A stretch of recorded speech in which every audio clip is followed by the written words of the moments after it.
they're shaking hands down below. Boy, you know, his mom and dad are here, Leo and Lillian Taylor. They got to be just awfully proud of their son and the way that he's guided his team, and the Big Red players. What a job they've done in motion from left to right. Eddie Brown, nothing fancy. Ahead it goes Andre Burks to the 20. Bam! Oh, we're going to count it down for you. They're going nuts here. They're outstanding. 17 seconds. The Big Reds are putting the number 1 finger up. They're going to win state championship number 13 in their proud, long, storied past. 4, 3, 2, 1. It's over. It's over.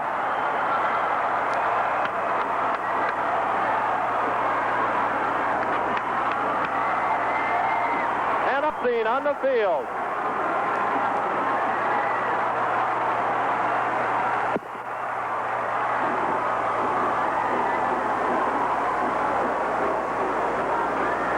Jim Moy is getting ready to put on a special piece of headgear. What have you there, partner? Hey, I got number 55 on right now. It's donated to me by Mr. Abraham. Mike Abraham gave me this hat. Now I can put it on right now. As Muskegon has won the state championship. His son works for me down at the Bear Lake Tavern. And both teams are now out on the field congratulating one another. Dave Taylor has won the state championship in his 4th year as the head coach of the Muskegon Big Reds. And we still have one more to go yet. Everybody waving up here in the broadcasting booth down below. As the Big Reds now go 12-1 on the season, they win their first ever state championship. Ray Kyle's got to be excited out here. Ray, what a ball game. One more to go, though. Yeah, one more to go. Now, we're going to count it down for you. They're going nuts here. They're outstanding. 17 seconds. The Big Reds are putting the number 1 finger up. They're going to win state championship number 13 in their proud, long, storied past. 4, 3, 2, 1. It's over. It's over.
directors have contributed to the success of the Big Red Marching Band this season. Long, hard hours are put in by directors, students, and non-parents alike. On behalf of the directors, Mr. Lawrence, Mr. Miller, Mr. Haglin, and Mr. Nucky, a heartfelt thanks goes to each student in the band, and they show the fortitude and maturity to get the job done and done well, and to their parents who back them all the way. We also thank the people of Muskegon for the countless ways they've shown their support all season, and the applause you give to the knowledge you so generously give. This is the voice of the Big Red Band, Phil Oakman, and your host this afternoon. Thank you for coming and listening to this great band. Thank you, Big Reds!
27,761. Today's noon till 5. And thus far, 27,761 fans packing the dome here this afternoon for session number 1 of the Michigan High School Athletic Association High School Football Finals. And I think 10,000 of them are from the Port City, Muskegon. What a great crowd we have on hand. As Sterling Knight Stevenson will kick off to start the second half, the Big Reds leading 2-0. We see Jeff Rurik now kicking off for Sterling Knights. Be aware of something here, Klaus, because another guy, number 99, Bogle, kicked off earlier. He lurked to the onside, but he's going to spin it downfield where Andre Burks will bounce it, drop it, pick it up at the 15, stays on his feet to the 24-yard line where Muskegon will take over first down and 10. Andre had a little trouble hanging on the ball, and then he kind of stumbled a little bit as he tried to head upfield. Muskegon with not very good field position to start the second half. The Big Reds do not want any turnovers deep in their own territory. They turned the ball over here in an identical situation last week against Westland John Glenn. Muskegon leading by only 2-0 as we start the second half. Eddie Brown held to 25 yards in that first half, Jim. Minus rushing for Sterling Knights as Muskegon gives it to Eddie Brown. Eddie slithers through a little hole. He's to the 29, to the 30, maybe to the 31-yard line. Goes Eddie Brown, getting about 6 on the play. Brought down by Nichols and Ganawicha from the secondary for Sterling Knights. Jim Moyes here with a play-by-play along with Klaus Offers, Gene Young, and 27,000 plus here at the Dome. Muskegon now is second down, let's call it 3. Second and 3. As they break the huddle, Eddie Brown now is lined up wing to the right. Wilson and Burks in the backfield. They give it to Willie Wilson on a dive. He's at the 35, he's at the 40, he's at the 42-yard line. Goes Willie Wilson on a power dive, getting about 10 big yards. And Muskegon now with much better field position at their own 42-yard line. I think Dave Taylor's breathing a little easier now.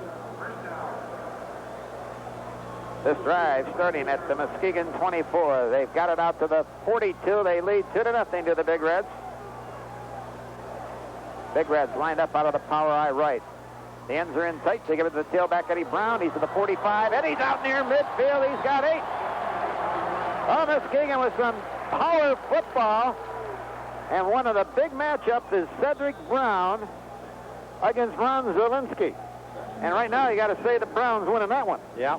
Jim, it's early, but this is identical to the drive they started out at Flint last week. They moved 75 yards and didn't score. Let's hope they can take it down and punch it in and build up that lead. Second down and 2 for the Big Reds, right at midfield, out of the power I. They give it to the fullback, Andre Burks. Andre trips as he got to the 45-yard line in Stevenson territory, but another first down for the Big Reds. And an impressive drive it's been. Straight ahead they've gone. They've dominated the ball game, but they only lead 2-0. They're running right at this big defense. Out of huddle break, Pat Abraham. Cross and Kimmerlane are the guards. Cedric Brown, the right tackle. Bromley, the left tackle. They pitch right to Eddie Brown. He gets one good block in the line of scrimmage from Willie Wilson, but it's filled up quickly in a hurry by Stevenson. Only 1 yard pickup. As soon as they saw Brown touch the ball, there were 5 pursuers going immediately after him. Chris Kudnick, big number 75, playing the defensive end here on the left side, is the man who turned that play in and made the tackle as well for Sterling Heights. Second down and 9.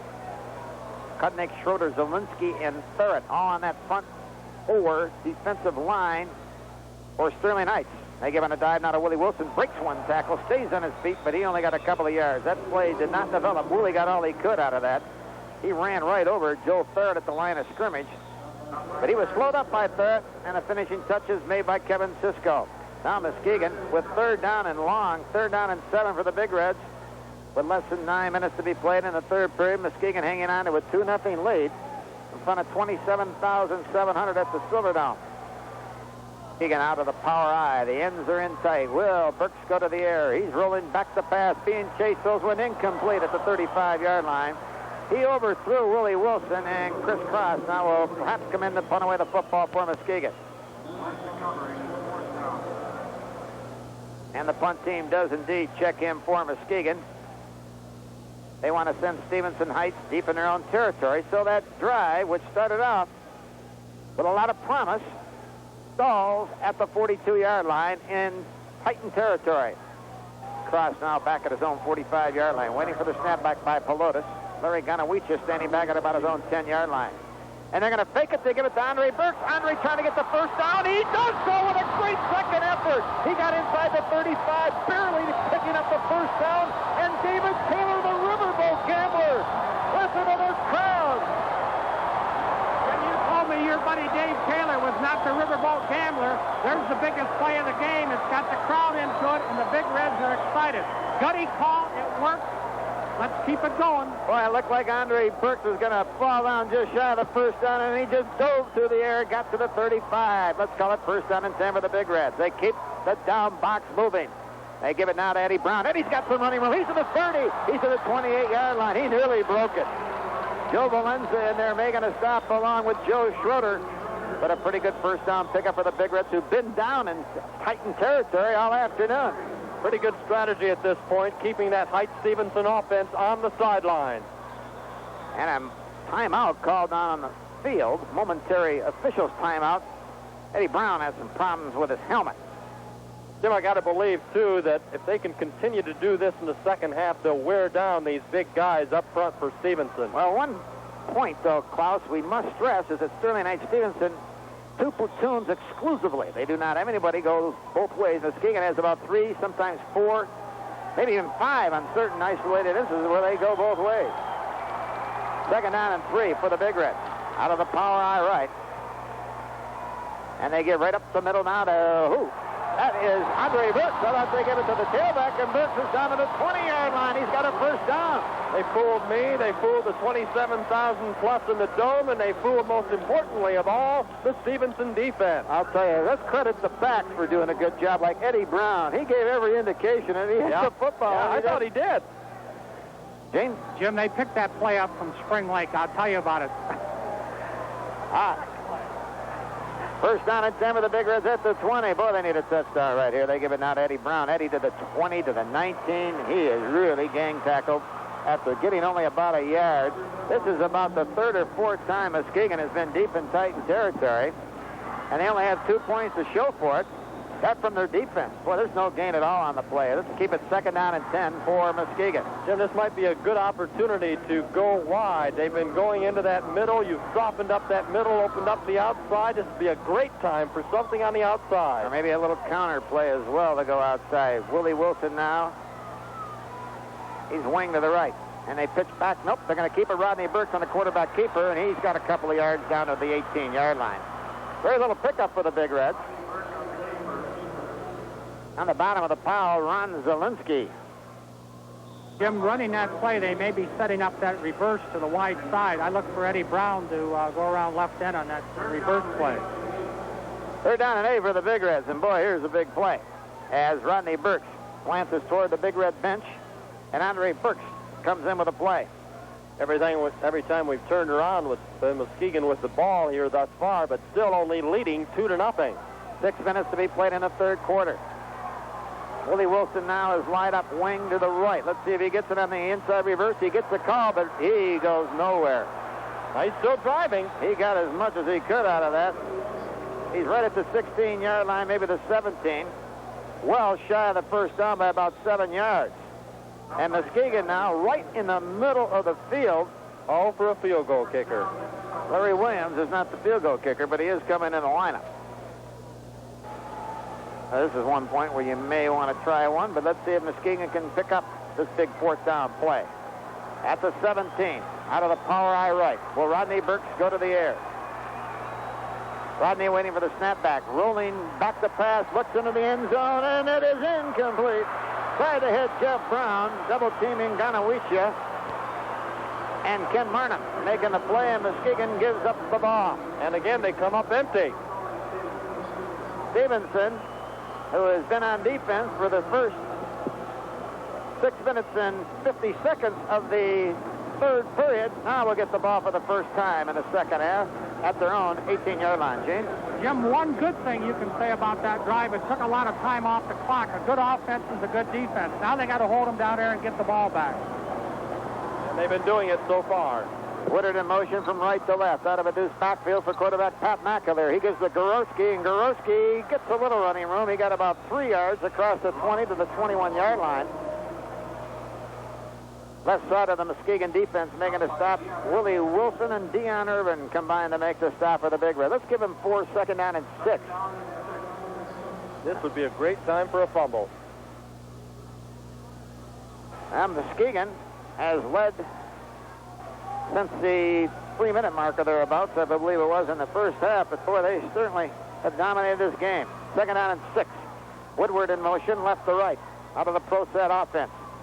And rolling is McAleer. He pitches back on the option to Paddock, and he breaks into the clear. One man to beat. He's to the 40, the 45. He's out to the 48-yard line where he's caught from behind. Biggest play of the ball game for Stevenson.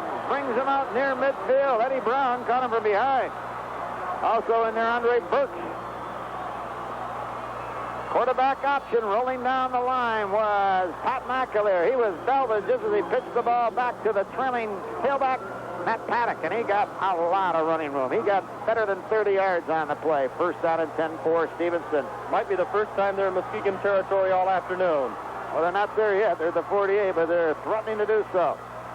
McAleer gives to Gorowski. Gorowski is hit behind the line of scrimmage by right defensive end Reggie Moore.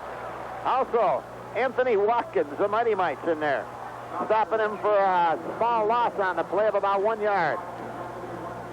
2nd down, let's call it 11 to go for the #1 rated team in the state, Sterling Heights Stevenson, going against the team until they were upset by Flint Northern, who was the #1 team in the state, the Muskegon Big Reds. No doubt about who's the #1 team in the state when this one's over with. They've been up there all year long, either #1 or #2.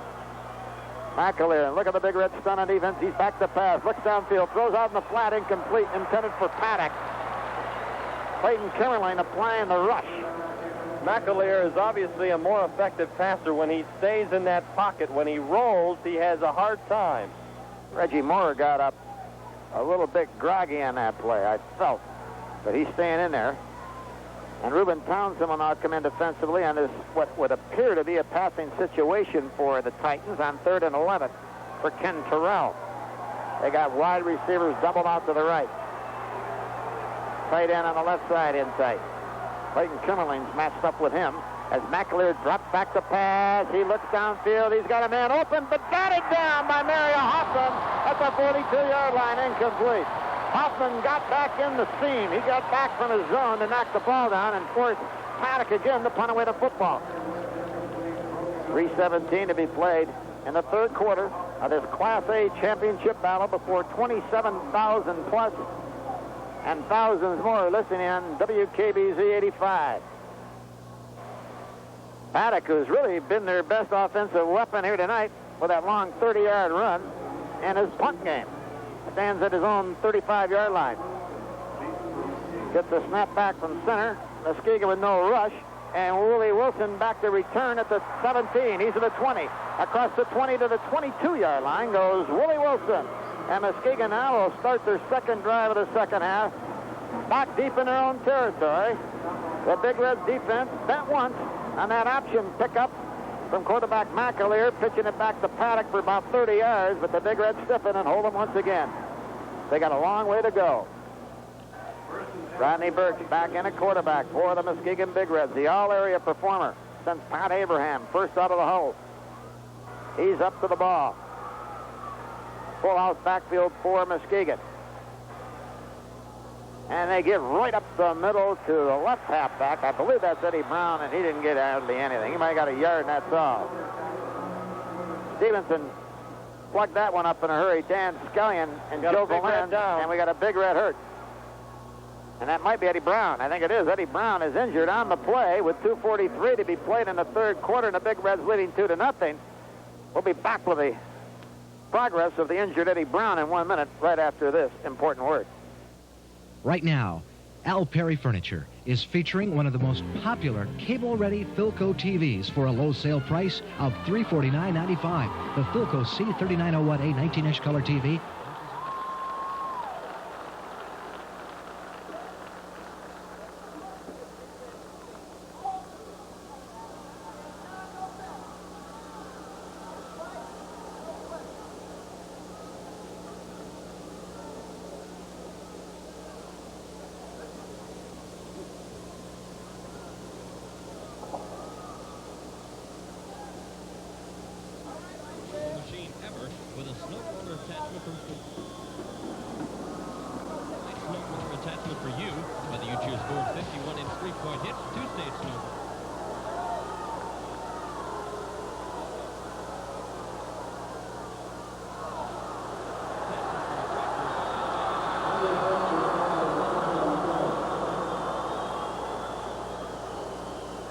Limps off the field under his own power. He appears to be okay, but on a 2nd-9 play, Muskegon went nowhere up the middle with Andre Burks. We did have a flag thrown as well, and the preliminary indication is a legal procedure called against the Muskegon Big Reds, and I would assume that Stevenson will decline the penalty. Brown is up 3rd and 9. Brown is standing there with Taylor and assistant coach Steve Wilson, and I don't think it's anything serious. Yeah, he's going to go back in there right now, as a matter of fact. Now let's see what Dave Taylor calls on a 3rd and 9. 2:20 to be played in the third quarter. Muskegon clinging to a 2-0 lead. That's a good adjective. Wilson now wide to the right. Banks split out to the left, out of the eye. Up back Larry Williams, tailback Eddie Brown. Burks back to pass. Want to set up the screen. Evades sudden pressure. Rolls to his right. Fumble the ball out of bounds at the 22-yard line. Muskegon dodges a bullet. Rodney Burks fumbled the ball, but it went out of bounds, and Chris Cross will have to come in and punt the ball away for Muskegon. Exactly 2 minutes left in the third quarter. You know, we've talked so much about the Muskegon Big Reds defense all afternoon, but you got to give some credit to the Stevenson defense. They've done a pretty good job also. Well, they sure have. Muskegon has been down there a couple of times, maybe 3-4 times, and haven't been able to knock it on. Cross now inside his 10. Kanawicha in single safety. Cross gets it away. Good kick coming down, but boy, he's got some running room at the 42-yard line. Kanawicha has it. The 45. He's to midfield where Larry Williams has him for the Muskegon Big Reds. Sterling Heights Stevenson will take over an excellent field position once again at midfield. Good special teams pursuit by the Big Red. And again, it will be up to the defense. The Big Reds offense has stuttered in the playoffs following a 26-0 shellacking of Bay City John Glenn. They have not been able to put many points on the board, but they are in the finals and they are leading 2-0. One single step back and being hit at the line of scrimmage is Gorowski by Ken Terrell. He might have got a yard on the play, and that's about all. Ken Terrell making a big defensive play, just about at the line of scrimmage. Let's give him about a half a yard, and that's about all. Let's keep it 2nd and 10. And Terrell will come out of lineup in this passing situation, perhaps. We pointed out, up until that gallop of 30 yards by Paddock, it's been negative yardage thus far on the ground for Stevenson. But McAleer can throw the football. And Elliott Cunningham has not returned defensively following the opening kickoff of this ball game. Back to pass. They throw a quick one over the middle. Incomplete. Boy, being belted is Dave Schweisinger out here. He was sandwiched in between Donald Banks and Elliott Cunningham. He really took the price, I tell you. Paid the price. That ball was put right on his fingertips, but he was...